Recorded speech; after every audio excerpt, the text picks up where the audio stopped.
Halo guys, balik lagi di video kali ini. Pada kesempatan ini aku bakal ngebahas tentang cara desain web landing page cuman pakai AI dan cara hindari desain AI slop. Beberapa bulan ini istilah AI slop itu banyak banget ramai dibahas. Yang intinya AI slop itu adalah AI generated yang terindikasi atau terlihat pola-pola AI-nya gitu. Misalkan seperti ada kalau kita ngebahas web landing page itu ada warna indigo atau purple atau warna gradient, muncul budget fill, floating shape dan banyak-banyak icon aneh. Nah, contohnya itu di website ini. Inilah contoh AI generated seperti ada warna gradient di teksnya, terus warnanya dominan purple, terus di sini juga sama ada budget fill-nya juga, di sini juga ada icon robot. Nah, di sini juga backgroundnya warna purple gradient gitu-gitu. Nah, itu adalah AI slop gitu. Tujuan kali ini gimana cara mengontrol agar outputnya itu tidak slop gitu. Oke, fun fact dulu, untuk masalah desain itu pasti berhubungan tentang front end developer, di mana di website altmap.esa itu beberapa minggu yang lalu, sekitar awal Februari, rilis jalur pembelajaran baru, yaitu AI Assisted Coding, yang artinya kita sebagai developer itu sangat dianjurkan untuk menggunakan AI, karena itu bisa meningkatkan produktivitas. Nah, tapi ingat, tidak dianjurkan juga untuk skip fundamental, karena ya di website ini juga mengajarkan kita harus ya belajar namanya HTML, CSS, terus ya ini apa, Git, terus NPM dan sebagainya lah, framework. Nah, itu. Jadi tetap belajar fundamental, pakai AI sebagai asisten kita untuk coding. Ya, ini juga ada prompt technical, ya, agent, MCP skill. Nah, intinya di roadmap ini tuh ngebahas detail langkah-langkah dalam kita belajar menjadi front end developer untuk kita bisa tetap produktif juga tentunya. Nah, oke, baik lagi dari pembahas itu yang dimana ya kita pakai AI supaya kita bisa mempercepat hal-hal yang repetitif. Oke, jadi pada umumnya, oke ini kebalik ya. Pada umumnya manusia user itu ketika kita nge-generate sebuah landing page itu sering banget contohnya seperti ini, kayak buat landing page yang menarik, keren tentang coffee shop. Misalnya kita ngebikin website tentang coffee shop. Jadi banyak yang ngepromnya tuh cuman seperti itu aja. Nah, di mana ini tuh LLM akan memproses pola-pola yang sering ditemukan di data trainingnya dia. Kayak misalkan yang cocok dengan prompt. Ya misalkan kayak akhirnya yaitu statistikalnya akan mengarah ke AI slope seperti purple gradient, interfont, treebox, gitu-gitulah. Nah, kenapa seperti ini? Karena salah satunya itu ini guys. Jadi ada website ini namanya Adam Wathan, yaitu adalah pendiri dari Tailwind yang membuat sebuah Tailwind itu sebagai training LLM yang default dari BG Indigo 500 itu default Tailwind CSS yang banyak banget LLM pelajari dari Tailwind yang akhirnya membuat kalau kita menyebutkan website ini buat website menarik atau website modern, nah itu pasti merujuk ke ini guys. Jadi kayak warnanya indigo, makanya itu menjadi satu alasan kalau warna indigo atau purple itu dominan itu karena salah satunya salah satunya ini kayak warna BG Indigo dari Tailwind, jadi dari data trend Tailwind CSS yang apa sering banget Pak AI belajarnya dari sini gitu. Nah, terus juga yaitu bisa dibilang kalau itu adalah apa namanya training data bias gitu. Jadi dia belajar di mana yang di apa AI yang dilatih itu datanya bias gitu atau kurang tepat gitu, nggak sesuai dengan kita yang kita inginkan. Nah, LLM itu basisnya pastinya statistical pattern atau mengenali pola, menghasilkan dari ya apa matematika statistikal gitu. Jadi bukan benar-benar kreatif. Makanya untuk menghasilkan website itu yang keren itu ya pasti dia hanya mengandalkan training data yang dia tahu. Salah satu solusinya itu ya jangan pernah membuat prompt yang subjektif. Pastinya kita promptnya objektif, jelas.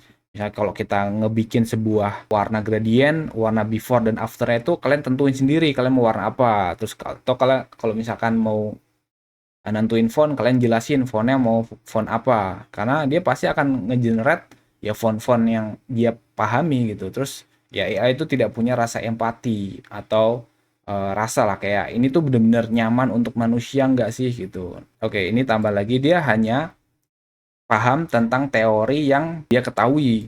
Jadi misalkan kayak usability dalam website itu kayak gimana, standar konten itu kayak gimana, terus material desain itu kayak gimana, call theory gimana, terus nah yang dia nggak tahu itu yaitu empati user, intuisi. Oh ini aneh. Nah aneh itu dia nggak tahu aneh itu kayak gimana parameter atau tolak ukurnya.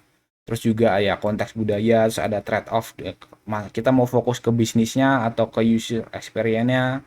Terus ada itu terakhir ya training bias. Nah makanya ini dia nggak paham. Kita butuh manusia untuk memahamkan itu.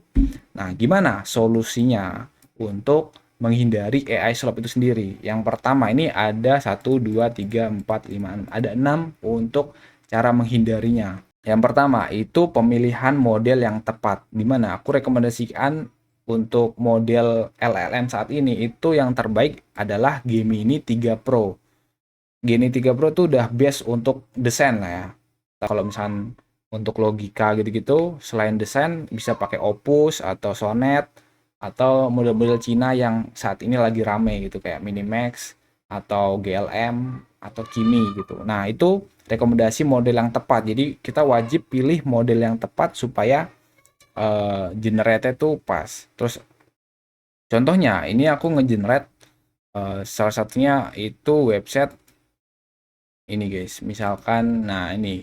Jadi kemarin aku baru aja ngetes, ini adalah hasil generate dari Gemini 3 Pro. Ini by the way ini ngebahas tentang hasil generate dulu ya, dimana ini perbandingannya itu dari hasil generate Gemini 3 Pro versus Sonnet ya.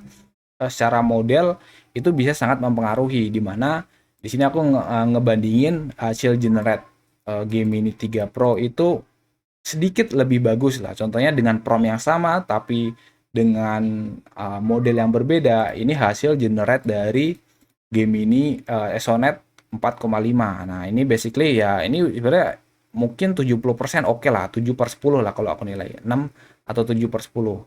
Ya ya terindikasi purple, terus juga dia ya sangat basic. Terus kalau misalnya kita pakai Gemini 3 Pro, dia tuh dibantu ya kayak dia ada di hasil interaktif demo gitu-gitu. Terus ada ya walaupun ada icon-icon tapi dengan prompt yang sama itu dan model berbeda itu bisa ngasilin yang namanya tampilan yang berbeda. Nah, itu ya. Yang pertama wajib model AI yang tepat. Terus yang kedua itu meta prompting atau hasilkan template prompt.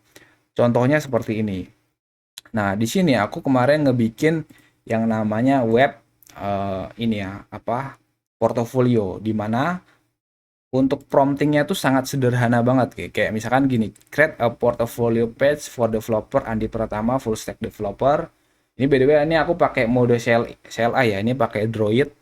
Terus di sini aku ngeprompt. Nah, di sini pakai ya akhirnya pakai model Gemini 3 Pro di sini ya. Nah, di bawah ini Gemini 3 Pro. Nah, model di Gemini 3 Pro ini aku one shot aja ngeprompt kayak gini, terus dia ngasilin portofolio V2. Nah, portofolio itu seperti ini. Jadi meskipun kita udah pakai model Gemini Pro, tapi kalau prompting kita kurang tepat atau nggak sesuai, nggak masih subjektif, ambigu, itu susah. Jadi kita wajib ngeprompt yang objektif gitu. Untuk prompt objektif itu akan bisa menghasilkan landing page yang seperti ini. Jadi sangat jauh perbedaannya ya. Cuman ini itu nggak terlalu objektif banget. Cuman seenggaknya ini kita perbaiki dari prompt awal. Jadi yang sebelumnya promptnya itu hanya seperti ini. Terus kemarin aku bikin baru yaitu untuk ngeperbaikin ya. Kayak misalkan nih buatkan prompt untuk menghasilkan ini, terus aku benerin lagi menghasilkan ini, terus dia ya udah dia bakal ngasilin ini. Jadi kayak intinya aku minta buat dia objektif tapi tidak terlalu objektif juga supaya dia bisa berkreasi dan ya ini untuk bisa menghasilkan prompt yang seperti ini. Jadi kayak ini sebutnya istilah meta prompting, atau kita meminta ke AI supaya ngegeneratkan template untuk kita pakai ulang di ya sesuai fungsinya kita gitu. Nah ini jadi kayak buatkan untuk menghasilkan website ini, terus prompt yang sebelumnya kayak gini, ku kirim terus dia diperbaiki. Jadi prompt ini lebih profesional, terus dengan tema neo brutalism gitu. Nah akhirnya dari prompt yang ini aku prompt ulang X senior front end developer gini-gini, udah dia ngehasilin desain yaitu seperti ini untuk landing page-nya. Nah ini udah jadi lebih bagus lah dari sebelumnya ya. Terus tinggal kita review ulang untuk kekurangannya. Nah ini adalah salah satu cara menghindari desain yang kurang bagus gitu. Terus selanjutnya itu ada MCP Tools. Nah kemarin itu aku juga ini ada website, oh ya, tahu yang namanya ini ya, apa, referensi desain itu kalian bisa kunjungi Sales Landing Page. Di sini aku nemuin landing page dengan nama Outsera. Nah ini Outsera Seta. Nah di mana ini tuh aku ngelihat kalau website ini tuh sangat bagus ya. Dia sangat keren, terus ya dia harusnya dia nggak AI generated sih. Cuman aku manfaatin yang namanya AI dari sini. Oke, sorry. Ini, aduh. Nah, oke, ini udah. Sorry agak nge-lag. Nah, di mana aku manfaatin yang namanya MCP Playwright CLI, terus untuk mengcloning dan MCP Vercrawl. Intinya dua inilah, Playwright dan juga MCP Vercrawl, untuk ngekloning website Outsera ini. Jadi ngeklon website ini di mana aku ngambil HTML-nya. Nah, akhirnya ini tuh berhasil 100% di cloning ya. Jadi ini adalah hasil cloningannya. Ini Outsera web landing page ini untuk URL.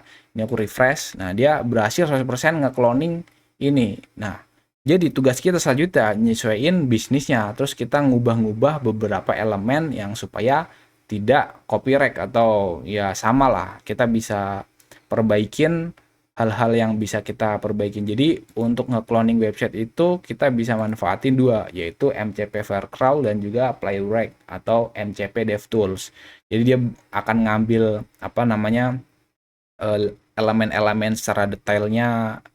Terus juga ini by the way kalau nggak salah nggak nyampe 5 prompt lah, sekitar 4 atau ya mungkin nggak nyampe 5 atau 4, 3 atau 4 kali prompt gitu untuk ngasilin ini. Terus kayak ini, tapi by the way ini pakai model Opus ya. Sekarang rapikan seterusnya agar mudah dibaca gitu-gitu. Terus udah verify final, udah dia nggak ngasilin outseta.html. Nah dia hasilnya ini. Untuk hasil sebelumnya itu tuh hasilnya, nah hasil sebelumnya kayak gini, hasil prompt pertama. Terus aku suruh coba review ulang, revisi lebih detail supaya hasilnya tuh mirip 90% mirip gitu atau 100% kalau bisa. Akhirnya dia generate ulang, dia ngambil elemen-elemen lebih detail, terus udah. Nah tugas kita tinggal ngeperbaikin ini supaya bisnis sesuai dengan bisnis kita. Ya ini hanya sebagai referensi atau contoh aja kayak gitu. Nah itu adalah salah satu manfaat dari MCP Tools. Yang selanjutnya ya ini prompt objektif tadi udah. Oh ya ini berarti udah ya. Ini tadi meta prompting, terus ada prompt objektif dari Ambigu, terus ada web builder. Nah, untuk web builder aku rekomendasiin di sini yaitu menggunakan namanya Stitch.ai ya. Jadi Stitch with Google. Nah, ini sangat aku rekomendasiin. Jadi ini lumayan bagus. Ini kita bisa, ini free juga. Kita bisa ambil HTML langsung. Contohnya website copy, dan ini lumayan tidak terindikasi Airslop ya. Dia bisa kita langsung ambil HTML-nya untuk kita pakai langsung. Jadi oh ya buat kalian yang kenapa kok aku selalu generate HTML itu karena flow-nya adalah kalau kita mau generate itu pastiin harus HTML. Ibaratnya kalau kita ada dapat desain dari Figma itu pasti selalu di-convert kan, di slashing dulu kan ke HTML, terus baru ke slashing ke framework. Sebenarnya bisa ke framework, cuman minusnya tuh AI itu karena ada konteks window. Jadi kadang itu kalau kita bikin komponen terlalu banyak terus langsung minta generate itu nggak sesuai. Jadi makanya HTML tuh cara desain website paling mudah dan paling bisa dicontek atau ditiru gitu. Jadi karena terbatas, jadi lebih baik kita convert dulu ke HTML, baru kita revisi kalau ada yang kurang secara detail. Terus kalau udah fix, udah kita slicing ke framework, tinggal di convert, minta ke AI convert HTML ini menjadi framework Next.js atau React atau Svelte atau Vue atau sebagainya lah. Jadi intinya itu lebih gampang. Jadi kayak langsung, oh dia mencontoh ini, mencontoh ini, mencontoh ini, cuman nge-convert doang tugas ya. Kalau misalnya dia harus sampai mikir kreativitasnya, kayak oh ini desainnya bagus gimana, dia jadi kerja 2 kali. Terus belum jadi kekurangan dari konteks windownya yang nggak terlalu banyak. Nah itu ya salah satu kenapa kok harus HTML dulu. Nah itu web builder. Terus juga oh ya ada juga yang namanya super design. Nah ini super design juga aku rekomendasiin. Kayaknya cuma 2 ini ya. Sebenarnya ada lagi banyak. Cuman yang lainnya itu berbayar. Kalau misalnya kalian oke, kalian bisa ambil cobain juga yang namanya emergent.sh itu bagus. Terus ada Orchid app itu juga bagus. Jadi nah ini salah satunya superdesign.dev ini aku rekomendasiin juga karena dia bisa diambil juga HTML-nya. HTML kita bisa copy lah. Bentar mana ya? Nah, ini juga ada prompt library-nya. Terus juga dia itu juga ada ini apa namanya? Ya referensi-referensinya di bawah ini. Nah, kayak gini.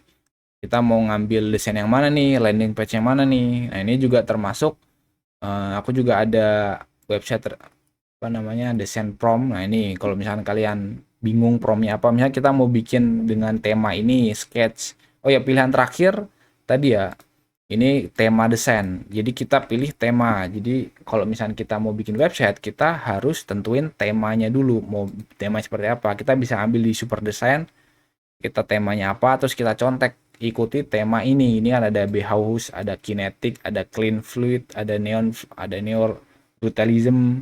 Terus juga ya inilah ada banyak lah. Nah terus juga salah satunya kalian bisa cobain juga desainprompt.dev. Ini kita bisa get promptnya, kita copy aja terus kita jalankan di Gemini 3 Pro. Terus ya inilah kayak kalau misalnya kalian minta ya ini contoh desainnya.